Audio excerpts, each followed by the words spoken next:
Alrighty then, so today we're going to be doing something a little bit different, and I'll be going through and critiquing information provided about a game that is now crowdfunding on Kickstarter. A game that technically is not playable at the moment. It's quite possible that some of the information I'm about to go through may be outdated months from now if you're watching this at a later date. Before we get into the video, I do want to quickly say thank you to those of you who have helped me hit 850 subscribers recently. Only 150-ish more until this channel becomes monetizable. I really want to hit that by the end of the year. It'd make for an awesome milestone, so if you've been on this channel before but haven't subscribed, I really hope this is the video that causes you to lend your support. Anyway, on to the main topic at hand. Kickstarter, even at the best of times, feels like the bargain bin at almost any department store. You can spend a bit of time scavenging and end up looking at a bunch of garbage you'd probably never consider buying at the best of times. But on the other hand, you might just find something that, at least on the surface level, catches your eye. This more or less lines up with how I felt upon accidentally stumbling upon Labyrinthine on Kickstarter a few days ago. And just for the record, that is an insanely confusing name because when I see the first 9 letters or so, I instead want to say Labyrinth. But that is not how it's actually pronounced, much to what I'm sure will be many other people's eventual confusion, not merely my own.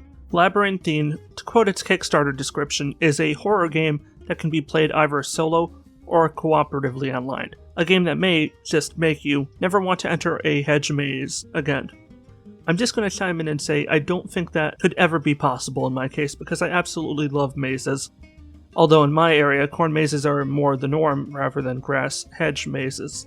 Even if it's nighttime, that only adds to the fun in my opinion. Just give me a good flashlight with a spare battery or two, and maybe a bow staff, and I'll be fine, because if there's any kind of danger, I've found that there are a few dangers in the world that can't be mitigated by a few good blows from a bow staff. Plus, it doubles a pretty decent walking stick, if truth be told. For a good chunk of this video, I will be going through most of the information on their Kickstarter page, as well as a few other details I've gleaned from the development team myself.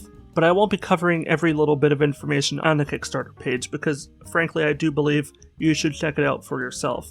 So I'll be covering most of it, but not all of it, so again, definitely worth a look if you're interested in the full details. So let's start with the game's description, shall we? And it's pretty lengthy, so I'm just going to kind of take it paragraph by paragraph and give my opinions as we go. As you navigate the dark corridors, you'll be faced with puzzles, scares, and horrifying monsters with unique AIs designed to hunt you down. To be honest, I've always considered puzzles in horror games somewhat of a necessary evil.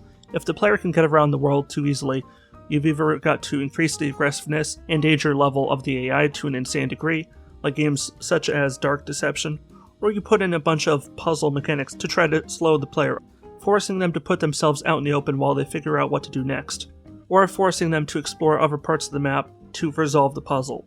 Your typical old school find the key to unlock the door to exit the dungeon quest, so to speak. Resident Evil, for the most part, was jammed full of these little puzzles, and I always found it one of the main things holding the series back. Just my opinion though. Anyway, I'll be curious to see how this game's going to handle puzzles, since the Kickstarter trailer you're seeing on screen now doesn't go into a lot of detail, which I think is more than fine. This is only a teaser, giving us an idea of what we could expect. I'm not expecting any significant hands-on details yet. Together with up to 4 players online, or even alone if you're feeling brave, you must solve the mystery of the Happensburg hedge maze while escaping the clutches of the denizens within. You know, not that it really hampers my interest from playing, arguably quite the opposite if I'm being perfectly honest, but the idea of this cursed hedge maze, one that can twist and change and do all that of its own accord, filled with horrible monsters, traps, and puzzles, sounds really familiar. Yeah, as a Harry Potter fan, flags are going off in my head, alarm bells, the whole 9 yards. I'm cool with it, I just think the comparison is kind of funny. As long as said monsters aren't quite as annoying as whatever her name is from Slender the Arrival, I'm cool with it. Of all the things that could be considered scary, I wouldn't normally think a teenage girl in sweatpants wearing a mask would even make my top 50 list. I've been in Hot Topics before, I've seen that and worse. As multiplayer fans and horror fanatics, we noticed a bitter lack of cooperative horror titles out there. Being fairly well versed in the market, it appears that a lot of the games that do allow for cooperative horror are gimmicky and lack any real depth or immersion. Many are seemingly from indie studios that don't really focus on producing a creepy atmosphere, and focus more on cheap jump scares. We want to be the ones to change that. We have made it our goal to build a worthy title to appease those longing for something new and exciting. I'm of two minds on this one. I do think the Kickstarter makes a very good point, It's a lot harder to make a co-op horror game that's genuinely scary, because a lot of horror games tend to be steeped in themes of isolation and survival. And you don't really get that isolated when you have one or more players by your side screaming in voice chat. And it's a lot easier theoretically to survive if you have someone along to help shoulder the burden and get certain tasks done. If you go off in one direction and do A, the other person can go do B. The division of labor does save time after all. And I am glad that they're not going the full FNAF route with just some insta-kill forced jump scares. As freaky as FNAF 1 was the first time I played it, by the time we got to the second, third, fourth, and whatever number we're on now, the effect has kind of worn off. Jump scares are a good, decent way of scaring the player one time, but they don't have a long shelf life.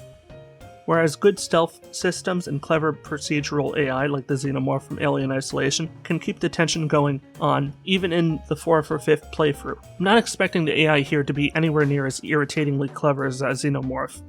I don't know how you can top something like that.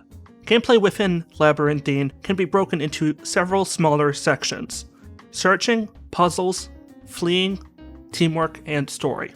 I do hope by teamwork when it comes to actually dealing with whatever psychopaths are stuck in the maze with us. The developers actually have mechanics in place to encourage collaboration instead of just having one player be chased non-stop to keep the monsters away from the second player who's doing the puzzle solving. Also, likewise, I really hope that if there is a stamina meter, it's not nerfed too hard, because I don't like the horror game trope where your character can only do a sort of fast walk for about 10 feet before immediately running out of breath, as if you're some kind of morbidly obese 400-pound blob of human flesh like the Left 4 Dead 2 boomer. At certain sections of the game, you'll be tasked with finding items to progress. This will involve certain navigational skills, as the item spawn points will often be randomized and the hedges can disorient you. Having an organized party will help make these sections even easier to handle. When I first heard this, my mind went at first to Secret Neighbor. If you're not familiar with it, Secret Neighbor is the multiplayer-oriented spin-off of the indie game phenomenon known as Hello Neighbor. Odds are you probably at least heard of if you've been watching Let's Play channels on YouTube over the last few years. In Secret Neighbor, a group of players branded as survivors have to run around this haunted mansion-looking house, looking for different colored keys in order to unlock the various locks on the escape door. Once all locks are undone, the door will open, and players will be able to escape, assuming they don't get caught and eliminated by the player-controlled monster. Puzzles play a large role in the game. You'll be presented with various puzzles that hinder progress until completed. Don't worry if you're not a fantastic puzzle solver. While some will test your perception, none of them are too difficult to decipher for the average player. Again, team play is promoted as more minds in the puzzle will solve it quicker. You are not alone in the maze. Various monstrosities are alive within its walls, and they aren't going to take your presence positively. You will have to run, hide, and use other tactics to escape from the horrors that pursue you. I'm a fairly terrible puzzle solver. Well, fairly mediocre at least. I played through Portal 2's co-op puzzles with a friend on her PlayStation console like 10 years ago, back when Portal 2 was still the go-to icon for co-op puzzle solver games. I look forward to the added pressure of solving puzzles with a bunch of Dead by Daylight monsters breathing down my neck. As mentioned, our game has been built from the ground up with team play in mind. We want to promote team play as much as possible while maintaining a solo available experience. You will have access to items that help teams organize themselves and find each other. These include glow sticks, a compass, and more. I should probably note here, because I don't think I did already, that the developers have stated that the multiplayer will be locally hosted as opposed to dedicated servers, which makes sense within the context of a strictly co-op PvE, mostly linear experience. So just keep that in mind if you're looking to play with friends, because it's probably a good idea to let who has the best internet connection host the game, instead of you. That way you can all just connect to them. Labyrinthine has a full set of lore behind the scenes that explain the who, what, why, when, and where. We aim to make this discoverable by piecing together various bits of in-game lore. From audio tapes to notes, the story hunter can find the truth behind the Happensburg hedge maze. I think including lore is a definite plus, as long as the lore itself is interesting. Some games include lore just so they can claim the game has a story or lore supporting it, rather than actually investing value in it through quality storytelling. There's no way of telling right now how well the game's going to handle that, but I look forward to answering that question myself once I get a chance to play and capture footage of the game without an NDA, whenever that might be. The environment in Labyrinthine is key to creating a truly unnerving atmosphere. We have put a lot of effort into creating a atmospheric darkness which leaves you feeling disconnected and subdued. To keep everything feeling flush and immersive, nearly all of our major assets are created in-house. So, unlike Yandere Simulator then, You may be surprised to hear that the environment in Labyrinthine isn't all just hedges either. We've realized that too much of the same thing is unstimulating. We've worked hard on changing things up within the maze. You will have the chance to visit various environments within the confines of the maze, including indoor locations, underground, and a forest. Well, when I think of a maze, I don't really think of a forest. Those two are kind of polar opposites, because a forest is kind of open and, mysterious, whereas a maze, you're turning left, right, or forward every 5 seconds, so I'll be curious to see how that plays out. Also, it sounds like the game's going to be spooky enough. You don't really need a haunted forest to really sell me on the horror aspect of the game. Environment scares will also play a big part in game. We have a plethora of scares hidden around the maze, which can often be chance-based, so going down the same path twice can have very different results. Testing in our pre-alpha demo have shown the scare placements to be very effective, and we intend to build upon them.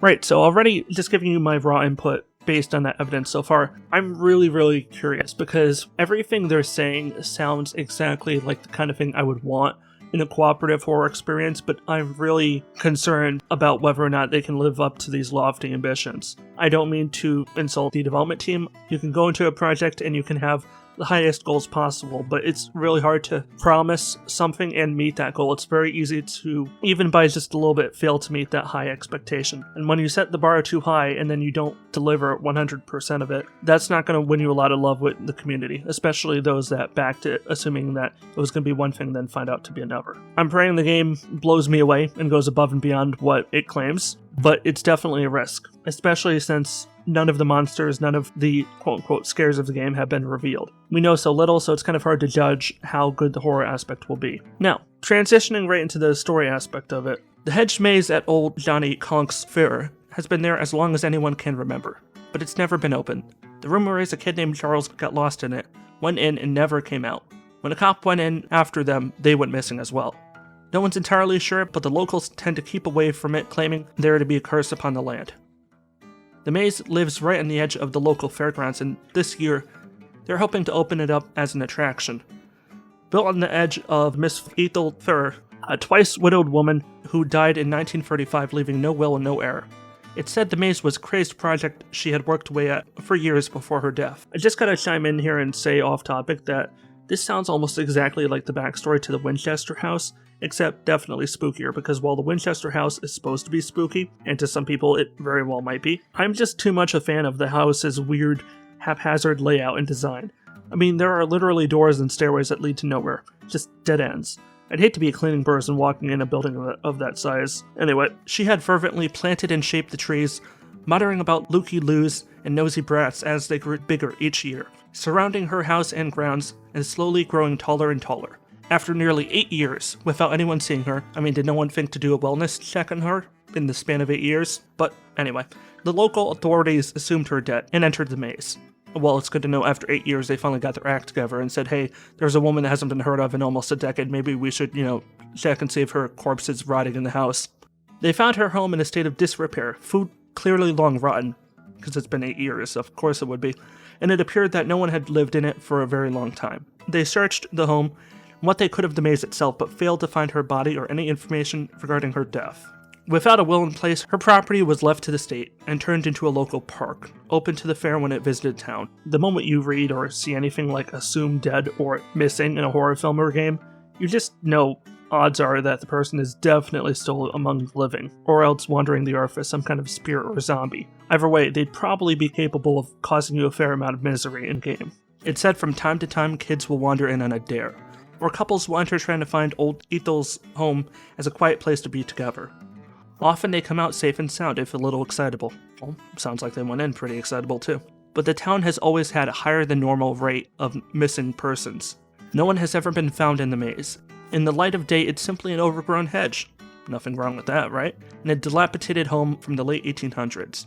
This year, the maze has been designated as an attraction, and the fair needs some help setting up after previous employees have either quit or disappeared. Now, the game is being helmed by a team of 9 people, mainly consisting of one lead developer, a number of 3D and 2D artists, and a handful of other personnel. Whatever bit of trivia I found out from the lead developer personally, the game will ultimately include 6 playable zones, of which the maze featured in the gameplay loop you're watching now comprises 2, so far as I've heard. And no, I do not have more gameplay to show off right now. Maybe in the future, however. As of the time of this recording, Labyrinthine has pulled in about $5,000 out of a nearly $9,000 goal. Considering we're now just over a week into the fundraising process, it looks likely that the game will ultimately hit its mark, but as ever, nothing is certain. So if you want to support this game's development, I will be leaving a link to the Kickstarter in the video description. Just click the read more button to see the full description, since it'll probably show up below the initial cutoff. Before I wrap up this video, I do want to publicly disclose that I do intend to back this game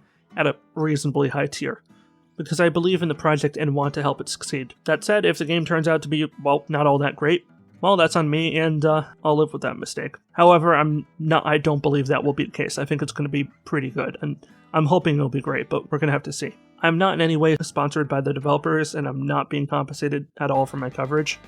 Just based on the size of my channel, I think you'll agree that I'm not large enough to warrant any kind of paid sponsorship anyway, but I digress. I mean, Raid Shadow Legends is always looking for new promoters, so I guess I have that to look forward to in my future. If you did enjoy this video, give this video a like and comment below if you want to see more of this game in the future. I do plan to revisit in the near future sometime. I'm in contact with the development team and will definitely consider doing more videos when there is something worth talking about. Some parts of the game will be NDA protected during this development process, while other parts won't be. But whatever I can talk about in the meantime, I would love to do so. If you know of any other Kickstarter games worth talking about, let me know. I think it's fun to look at a game at its very outset and watch it hopefully develop into a complete experience. I don't plan on doing this kind of coverage for a lot of games, but I do think it's worthwhile giving voice to projects that have at least a strong possibility of becoming something worthwhile in the run-up to its launch window. As ever, this is WarriorDan signing out. Stay awesome, everybody, and peace out.